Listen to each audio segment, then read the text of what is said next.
What's up everyone, this is another Power Africa solar video. Today we are in Kisumu County. For our client, he decided to do a 14 kilowatt system.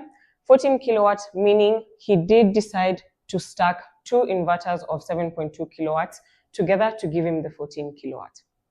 Below, for his storage, he did decide to do lithium-ion batteries. Lithium-ion batteries are very good in terms of their lifespan and even the warranty. So if you are interested in getting a battery that you don't have to keep changing each and every time, lithium-ion batteries would be the best choice for you. Below, you can see that all the batteries that have been stuck together, they are giving the client storage of 30.8 kilowatt hour each night for him to use. For battery lifespan to benefit you as the client, it is best to not over discharge them and to always keep them at the best rate that our technicians will advise you. Within the video, you will also get to see the panels that have been roof mounted. These panels give 10.08 kilowatts peak for the client to use also during the day.